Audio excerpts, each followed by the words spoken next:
Hello, good morning students. आज हम cash flow जो आपका टॉपिक था, कैश फ्लो वाला चैप्टर जो कि लास्ट टॉपिक है आपका इस सिलेबस का, उसकी हम सेकंड वीडियो बनाने जा रहे हैं जिसमें कि डायरेक्ट मेथड है। हमने इसमें आपके 3 तरह के मेथड्स पढ़े थे: cash flow from the operating, cash flow from the investment and cash flow from the financial activities. हमने इसमें ये भी पढ़ा था कि जो cash flow from operating activities है उसमें जो कैश इनफ्लो होना है वो कैसे होगा, जो कैश आउटफ्लो है उसको हम कैसे कंसीडर करेंगे। उसके बाद हमारा आता है डायरेक्ट मेथड। डायरेक्ट मेथड में आपको इसने प्रॉपर परफॉर्मा बनाकर आपको दिया हुआ है। इस परफॉर्मे के बेस पर ही आपने ये करना है, जैसे कि आपकी टोटल सेल है, ओपनिंग बैलेंस ऑफ जो भी आपका रिसीवेबल्स हैं, डेटर्स BR हैं, वो आएगा, उसमें से माइनस कर देना आपके जो भी closing balance of receivables, debtors वगैरह हैं। अब आपके पास कैश रिसीव्ड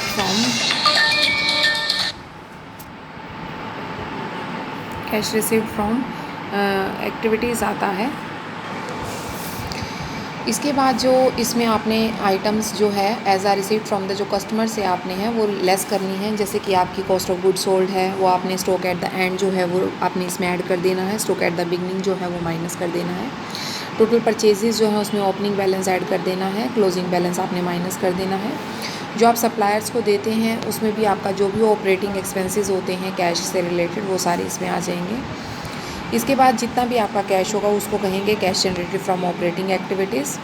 ऑपरेटिंग एक्टिविटीज़ के बाद इसमें हम इनकम टैक्स को लेस करेंगे और जितने भी आपके एक्स्ट्रा ऑर्डिनरी आइटम्स वगैरह हैं उनको हम इसमें माइनस कर देंगे। तो अब ज़रा इसको हम देखते हैं अपने फर्स्ट इलस्ट्रेशन में, लेकिन उससे पहले थोड़ी बहुत चीज़ें मैं आपको बताना चाहती हूँ। जैसे कि कैश इनफ्लो फ्रॉम सेल अगर आपका आता है तो उसका मतलब क्या होता है कि कैश इनफ्लो फ्रॉम सेल का मतलब है कि कैश सेल है या कैश कलेक्टेड फ्रॉम डेटर्स है, उन दोनों को इसके अंदर शामिल किया जाता है। मीन जो सेल है उसमें आप ओपनिंग डेटर्स, ओपनिंग BR को ऐड करेंगे और जो क्लोजिंग BR और क्लोजिंग डेटर्स है उनको आप माइनस कर देंगे। इसी तरीके से आपका कैश आउटफ्लो ऑन परचेजेस होता है, तो परचेजेस में भी आप ओपनिंग बैलेंस ऑफ परचेज को आप ऐड करेंगे, ओपनिंग बैलेंस ऑफ क्रेडिटर्स को और BP को, और क्लोजिंग बैलेंस ऑफ क्रेडिटर्स और BP को आप माइनस करेंगे। सेम एज टू भी जो कैश पेड फ्रॉम क्रेडिटर्स होता है उसमें आप purchase plus cash paid to creditors लिखते हैं। कैश आउटफ्लो ऑन एक्सपेंसेस में क्या आएगा, वो कहता है जो कैश आउटफ्लो ऑन एक्सपेंसेस होता है उसमें आते हैं expenses plus outstanding in the beginning या आउटस्टैंडिंग एट द एंड। जितने भी आपके बिगनिंग के होते हैं आउटस्टैंडिंग एक्सपेंसेस उनको आप ऐड करते हैं और जो एंड के होते हैं उनको आप माइनस कर देते हैं। In case of the prepaid expenses की अगर हम बात करें तो कहता है जो cash outflow on the expenses होते हैं वो कहता है एक्सपेंसेस में से अगर हम प्रीपेड इन द बिगनिंग को माइनस कर देते हैं और प्रीपेड एट द एंड को प्लस कर देते हैं। इसमें उल्टा होगा क्योंकि ये आपके जो हैं वो प्रीपेड एक्सपेंसेस से रिलेटेड हैं, तो इसलिए इसमें आपका उल्टा रिवर्स में चलेगा। इनकी कैलकुलेशन जो होगी वो इस तरह से होगी कि जो बिगनिंग वाले होंगे उनको आप माइनस करेंगे और जो आपके एंड वाले होंगे उनको आप ऐड कर देंगे। इसके बाद हम इलस्ट्रेशन फर्स्ट करते हैं, उससे आपको काफ़ी कुछ क्लियर हो जाएगा। आपको एक trading and profit and loss account दिया हुआ है जिसमें नीचे लिखता है कि all credit sale and purchase were made during the last quarter of the financial year, therefore no cash was paid to the creditors and collected from the debtors during the year. During the year आपने कोई cash या कोई भी creditor से collections नहीं की है, debtors वगैरह से, क्रेडिटर्स वगैरह से, तो वो कैसे करना है आपको। तो कहता है जो परचेज़ है, वेजेस वगैरह दे रखी हैं, सेल्स दे रखी है, डेप्रिसिएशन प्लांट पर है, सैलरी पर है, लॉस वगैरह सेल वगैरह सब कुछ दिया हुआ है। तो जब हम इसका कैश देखेंगे तो कैश में कहता है कैश सेल कितने की है आपकी। कैश सेल उसने कहा है 90,000 की है, लेकिन उसमें से आपने कैश परचेज़ भी की है तो 90 में से 60 तो आपके परचेज़ के चले। उसके बाद कुछ आपके कैश एक्सपेंसेस हैं जो आपने पे किए हैं, जैसे कि आपकी वेजेस है, फिर उसके बाद आपने एक सैलरी भी दी है, ठीक है। उसके बाद आपके ये टोटल हो जाते हैं 10,000 और 5,000 15,000।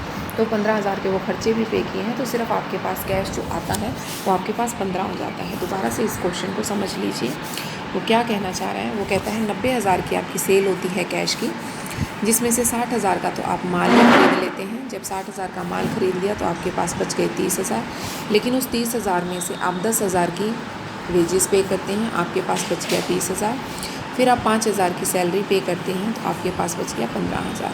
तो इसका मतलब आपके पास टोटल जो कैश अवेलेबल है वो कितना है, ओनली 15,000। तो ये आपका आंसर है।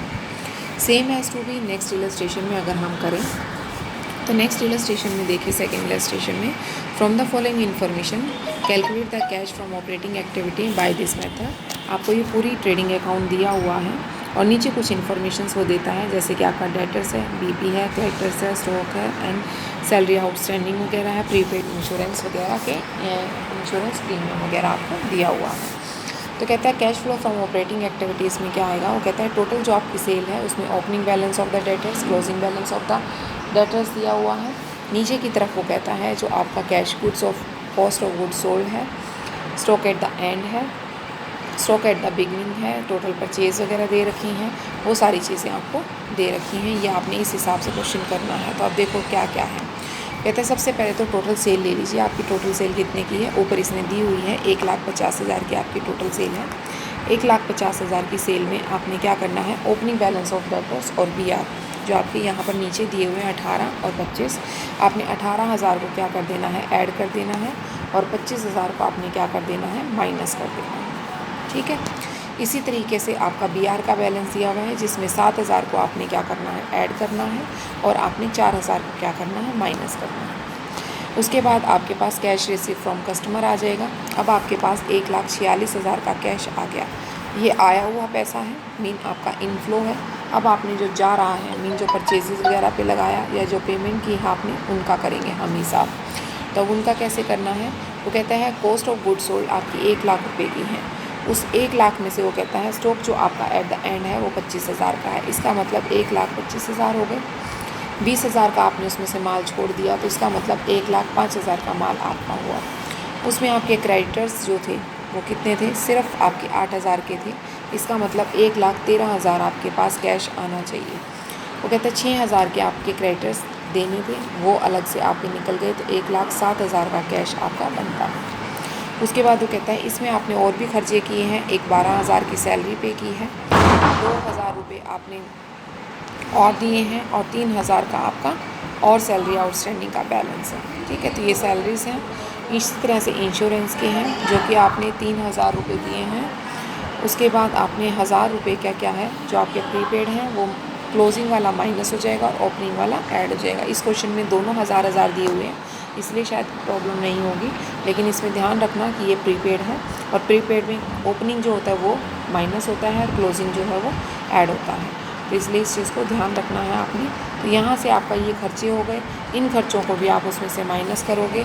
ये सारी चीज़ें माइनस होने के बाद मीन 1,46,000 जो आपका आया था, उसके बाद आपका 1,21,000 का खर्चा हो गया, तो आपके पास 25,000 रुपया ऐसा कैश रह गया। ओके, तो ये था बेटा आपका सेकेंड इलस्ट्रेशन। इसी तरीके से वो कहता है कि थर्ड अगर देखें हम मेथड, तो कहता है जो थर्ड मेथड होता है उसके अकॉर्डिंग होता है इनडायरेक्ट मेथड, इसलिए कहा जाता है। इनडायरेक्ट मेथड में आप क्या करते हैं कि जो आपका नेट प्रॉफिट बिफोर टैक्स होता है उसके अकॉर्डिंग आप इस क्वेश्चन को कर चलेंगे।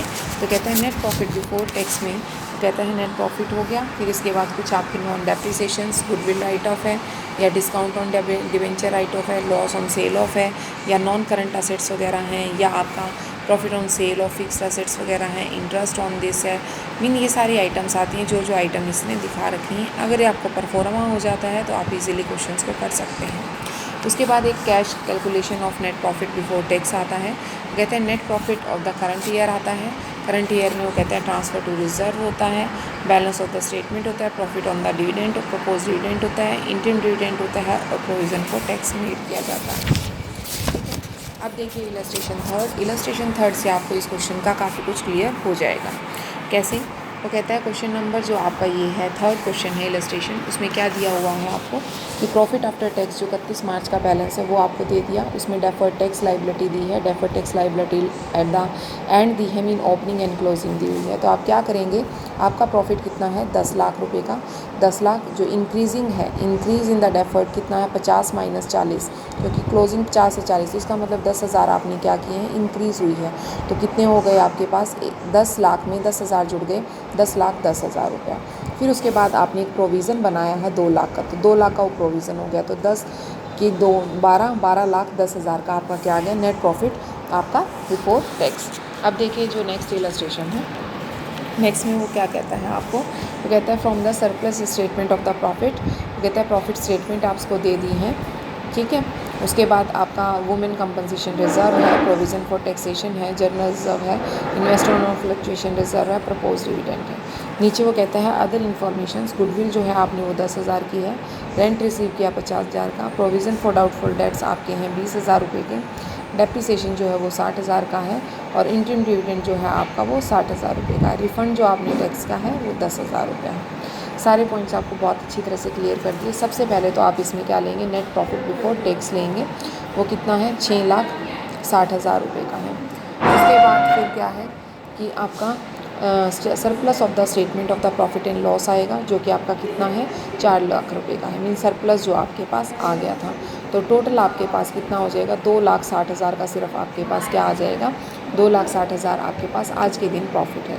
अब आपने कहाँ कहाँ ट्रांसफ़र किया, आपने जहाँ जहाँ ट्रांसफ़र किए, मीन 80,000 आपने एज अ रिज़र्व में ट्रांसफ़र किए हैं, 3,40,000 आपने टैक्स में ट्रांसफ़र किए हैं, फिर आपने एक 40,000 के वर्कर कंपनसेशन रिज़र्व में है, फिर आपके इन्वेस्टमेंट फ्लक्चुएशन रिजर्व में है 60,000 रुपये के, फिर आपके प्रपोज डिविडेंड है 3,60,000 का। इस तरीके से करके आपने 9,40,000 रुपया ऐसा आपने डिपॉज़िट किया है। एक तरीके से ये लगा लो कि उसका ट्रांसफ़र है, ये सभी चीज़ें ये आपके पास सेव हैं। तो आपके पास 2,60,000 पहले थे और 9,40,000 आपके पास और हो गए, तो टोटल आपके पास 12 लाख रुपया हो गया। अब 12 में से आपने रिफ़ंड कर दिया, रिफ़ंड फ्रॉम टैक्स है, तो 10,000 रुपया आपका क्या हुआ, माइनस हो जाएगा, जो कि रिफ़ंड है। तो मीन 11,90,000 रुपये नेट प्रॉफिट आपका बिफोर टैक्स आ जाता है। क्लियर है। उसके बाद जो नेक्स्ट आता है, नेक्स्ट वो कहता है फिफ्थ इलस्ट्रेशन। अगर हम फिफ्थ इलस्ट्रेशन को देखें तो फिफ्थ इलस्ट्रेशन हमें क्या कहती है, फ्रॉम द फॉलोइंग इंफॉर्मेशंस आपको क्या करना है, प्रिपेयर करना है अपना